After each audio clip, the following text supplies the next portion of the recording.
has, and he's going to have to lay it all on the table, wheel to wheel and bumping each other here, but they are doing it very respectful with each other. And so James Stewart's not going to let Ricky Carmichael have anything. And you know, Ricky Carmichael at bay. Better than 20 minutes, probably around 20 minutes of racing remain in this 30 minutes plus 2 laps moto number 2. This is really a compelling drama here played out in this beautiful and hilly race course in Maryland. Stewart and Carmichael just going to go back out. I don't know. That's a mystery. Yeah, we didn't really get a shot there. We're all looking down at the left peg there, but not really sure what the deal was. But right now, it's irrelevant because the same. Well, they have punched their time cards in and gone back to work. The race is on again. I tell you, both these guys work. See Stewart choosing more of an inside line there through the mid part of the turn. He was going way wide earlier. Carmichael was cracked. The riders were complaining about the track being too smooth in practice. Watch when they come down here. Look at those lines. They've just found a little edge, a little rut has formed. Nobody going wide now. It's all for Stewart. It's all about protecting those inside lines and keeping up his momentum, keeping up the drive. Not have to come to a complete stop. Park it. Here we come up inside. Carmichael's even. They're going down the hill. Stewart's got the inside line. If Carmichael can cross back under him, he might get the spot. But he hops the wheel. Stewart and Ricky Carmichael, they're the best riders in the world, and Stewart incredibly savvy, has that sixth sense and knows where the other riders are. Michael has been so fast, he's making huge jumps right here, pulling up besides James Stewart lap after lap in the same spot, but he hasn't found a line where he can make it work exiting the turn. Until now, he draws up even. But chess match these two riders have been playing here. They've been just cat and mouse, lap after lap, trying to sense where each other has the fast lines and figuring out a way to block. Make it happen there. He's right behind James again, though. And James is such a smart racer. He knows to block those insides. Watch right here. He's going to go to the left of the lap rider. Keep Carmichael from being able to. Stewart in previous laps. Right here. Gets up alongside. Together over the jump. Carmichael draws even. Maybe a little bit ahead. Stewart is there, but that right-hander. Now here's where Carmichael's been trying to get it done. He's got a lap rider parked in the way and closer and even more exciting. Here goes Carmichael to the inside. Stewart made a little mistake and did the blocking, and Ricky Carmichael has the lead. Effort and energy here, trying to achieve his 100th motocross win of his career. Incredible pass on James Stewart. Now, you could say that one motocross win is worth 2 car wins. Well, and the one thing about it is that's 147 wins, okay? We have about the year at this pace. And he's not going to disrespect any of his past accomplishments by slowing down a little bit. Win number 100 will go in the books with this wave with a checkered flag. Carmichael has accomplished something no one in the two-wheeled sport has ever done before, and it's done here today. You were there to watch. And James Stewart, of course, comes over, has to give his props to the man that passed him and pulled away to win. Live motocross here on NBC. We apologize for the technical difficulties. We are back here at Budds Creek Raceway. Bogle looking for his first career overall win in the sport. And Baggett gets to the inside to take it away. Loads. And another strip to the handlebars. He's Velcroed himself to the bike. Here is Eli Tomac on the 3, on the charge, and he quickly. Bogle's got to find a bit of rhythm through those corner whoops. Talking about that right before the finish. I mean, you saw Tomac, he just came through like a freight train, carried that momentum, doubled all the way through. And I'm sure Tomac's on, because he looks like he's also on a mission. So Baggett's trying to run and hide. And Tomac's saying, hold on, I see you, I'm coming for you. Almost went down, was able to come back to 7th, which was good. Mediocre should get points, so half the field will get points. 25 for a win, 1 for last place. It's a big difference, especially when the guy you're trying to beat for a championship is right in front of you. So for Tomac, getting around Baggett. Martin Davalos and Matt Bishalia round out the top 10. Tomac, now you said he can see Baggett. Which lost him about 5 or so bike lengths, and then... Tomac's right there now. We had last year's 450 champ, Ken Roxon, who's out with injury this year, saying he thought one of the keys for Tomac was you can't back down, you can't ride defensively, and Moto Tomac is doing it. Exactly, and then the other thing which he needs right now, finding a passing area. That's very important. You want to be doing that lap after lap, turn after turn, watch us to the outside, rails that. Baggett did that earlier. That's how Baggett made some Kawasaki all over it behind him, because you can hear Adi Perfield back to the outside. outside. Oh, and he's not going to make it. That one signboard. Whoa, Tomac, what a move! From the outside to the inside and come back to life. Here at Lucas Oil Pro Motocross. And the crowd getting into it too. Through there because that is by far the fastest option. Oh, and Tomac! A big mistake! Just able to keep it on the bike. We said earlier, it's both races, the one we had earlier today and this. If you total both of those up right now, Bogle will be the overall winner. Section where Tomac nailed before. I was just going to say, watch, let's see if Baggett can learn. Does he go double-double? We'll see him at the bottom of the screen. Yes, he does. Today, and yes, because Tomac has yet to win this title, when the championship is coming down to the wire in Kawasaki, Tomac's last win was last NBC show, the Sand Track at Southwick, about a month ago. Huge step toward it here. Eli Tomac wins the second moto today here at Bud's Creek. But he couldn't do it, so this is set up perfect. All the players are right there. This is your leader, 105, Ryan Hughes. Mike Brown on the Kawasaki. Number 3, tucks into second behind him, a teammate, 917 Eric Sorby, and then 111 Grant Langston in fourth. Well, Ryan Hughes got plenty of hole shots in his. A little too much about what's going on behind him. Way back in the middle of the pack was number 18, Brock Sellers. He had a flat in the first race. It looks like he has not solved the problem. The High Point Raceway, the Thor Nationals AMA Chevy Trucks U.S. Motocross Championship. Todd Harris along with David Bailey and Cameron Steele. And it is really heating up here in Moto number 2. Your leader, Ryan Hughes, 105. Number 3 on the Kawasaki's Mike Brown over the back, closing down the gap on Hughes. And he makes the pass on the jump. Look at this. Hughes on the inside, unable to get it done, and Brown moves into first. He is determined to win this race. He's saying he didn't have a front brake the first moto. He's got both brakes now, and he's going to put them to use. It's up to Rhino to answer this challenge and stay with him. He was battling a bit of the stomach fluid. As we go back to the battle for first, it's still Mike Brown, number 3. Ryan Hughes on the inside, though, trying to get a run at him. This is what Rhino needed to do. He wants the overall win bad. He'd have a 5-point lead if he can win it. If he doesn't win it, he'll still be a point behind. So this is for everything right here. Oh, Brown missed the shift. So Brown goes wide, 1-0 right back, though. Look at him, he's got it wide open. Whoa, shoves him. Rhino is off the track. You can't pass him. Jumps back in behind him, and you do not want to make Ryan Hughes mad. He will retaliate. This is not on here before and get away with it, but not with Ryan Hughes. He's looking around, too.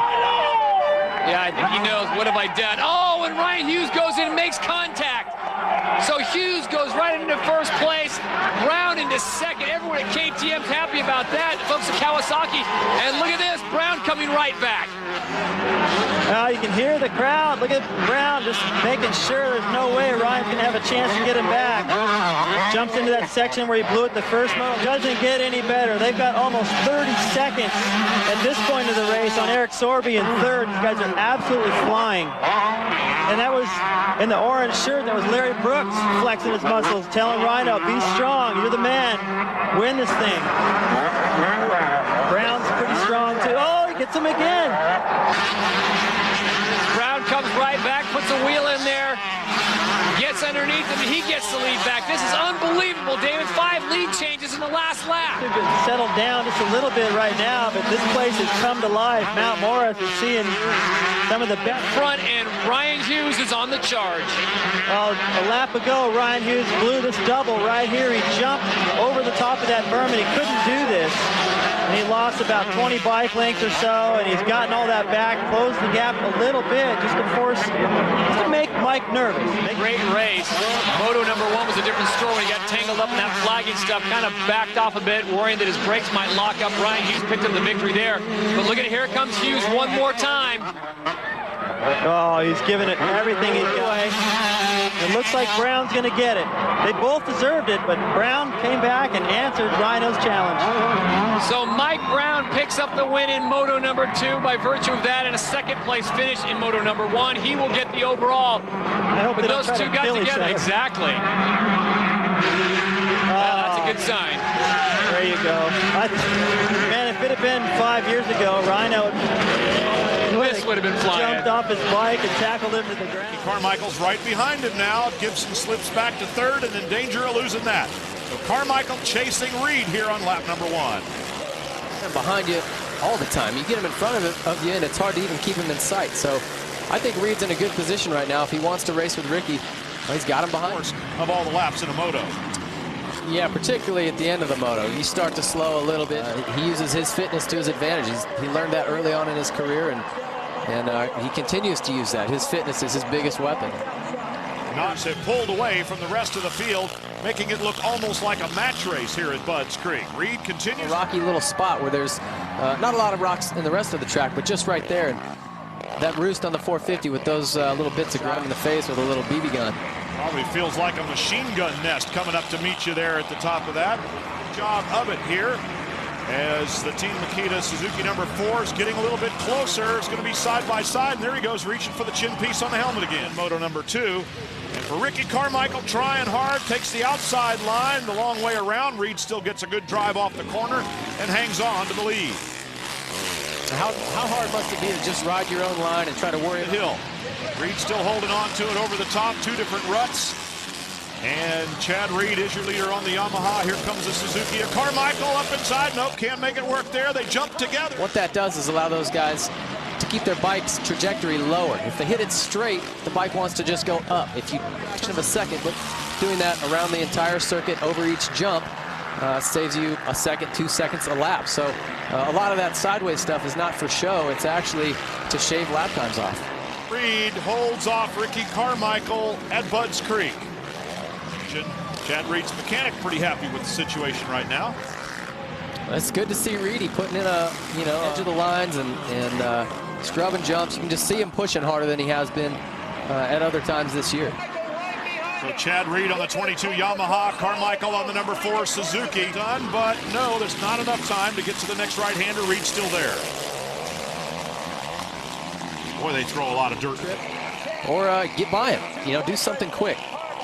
He's up behind him right now, but the turn is just too slow.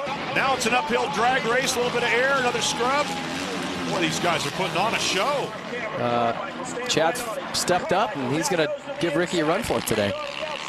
Carmichael still looking for a way around that blue bike.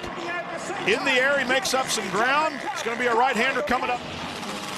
It's so hard to stay focused when you keep seeing a front wheel pop in, inside here, outside there. It makes you want to start cutting your lines, shortening them up a little bit, blocking the inside, and when you do, and then Ricky's all over you even more. So you just can't win when you got him all over you like this. Carmichael still trying hard. Very difficult things to do at the same time. He's inside a block. Oh, that looked familiar. Wow. Separated from Chad, and he grabbed the tear off in the gear, and he was gone. So Ricky Carmichael with a little bit of contact. Can't give RC that much room. Now the question is, does Chad Reed have any fight left in him to try to bring it back? Make him continue to ride a fast pace, and maybe he bobbles and goes down. You get the win. You get the overall on the day. Well, the course is getting awful torn up, and something different might present itself around the next corner here. The ruts have happened this season mostly to James Stewart. Across the finish line. And hanging on for dear life. That was a Bronco Billy ride of the highest order, but at this point, it's going to be a nice big wheelie, and Ricky Carmichael will go no hands across the line, 1-1. So Ricky's in good position as they come down the ski jump.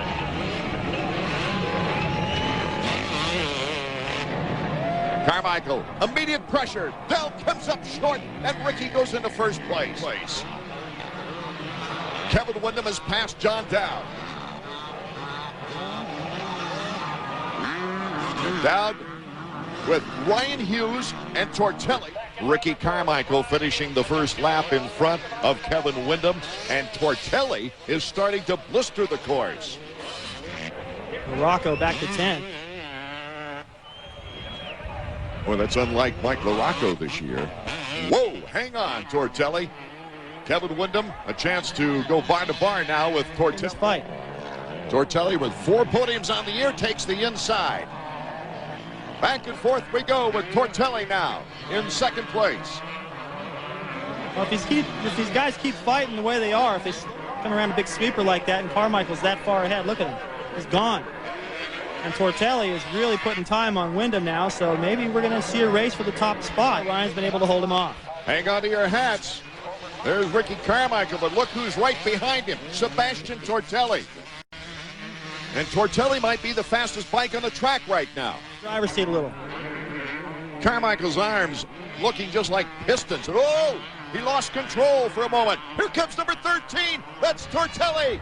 1 foot on the peg for Carmichael, and Tortelli went by him.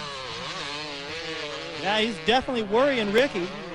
Some mistakes that he hasn't been making this year when he's had pressure like that. He's made mistakes all on his own. He hasn't needed anyone to do it. But this time, Tortelli forced him into that. See all that dancing around they do before they get to the berm? It's hard to get set in the berm. So a couple of times, Tortelli's almost gone over it. Some good saves, though. He's still got a good cushion over Ricky. Let's go down to the mechanics area. Davey. Well, Shane, you were right. He did get him back. He's known for fast starts in the motocross season. All 3 seasons, he's participated on the 250s here. He's led the points early in the year. He took it all the way to Unadilla a couple of years ago. Really taking it to Carmichael here. Right out of the corner, and it ruins his rhythm down the rest of the straightaway. Larocco capitalized on it. Tortelli leading on the final lap. Sebastian Tortelli looking for his 3rd moto win of the season. You have to go back to the first 2 races of the year in the first moto before you find moto wins for this young Frenchman. He is really on right now. Everywhere, he's got great momentum. Here comes Tortelli down the hill, weeding his way through some slower traffic. But he can afford it. He's got a good lead. Only about a half a lap to go, and you know, he put out a lot of energy. He worked hard for this. But on a cooler day, the bikes run a little bit better, and so did... Yeah, Carmichael's close. He can't afford to be cruising. And he is cruising. Something's weird. Something's going wrong. Carmichael just blasts right by him. Something's wrong with the bike. Tortelli. Oh, just a few corners away from the checkered flag. Ricky Carmichael picks off the moto. Tortelli has got it going again, but slowly. And it sputters again. Oh, the finish line is 50 feet away. They had. And he's going to try to push it across the finish line. I don't know if he can get up that big finish line jump. The crowd is trying to encourage him. Oh, this takes so much strength, David. Tortelli trying to get up that final hill. And his mechanic, Shane Drew, is not allowed to help him. Shane may be able to make some suggestions. Trying to get it started by going back downhill. Already dropped back down into what he's lapped up to. That's going to be his finish. Yeah, it was. That's a shame, Davey. Sebastian was riding really good. I mean, he caught up to me and passed me, and I didn't have too much for him. And that's a shame his bike gave out on him there at the last lap, you know. I don't like to win that way at all, and my hat's off to him. He had that one, and I'll just have to take it. I worked really hard the off week because I knew he was going to be fast here, and I still didn't have nothing for him, and it kind of disappoints me. You know, I don't know where I can make up any time. I felt like I was riding hard. Shot here, and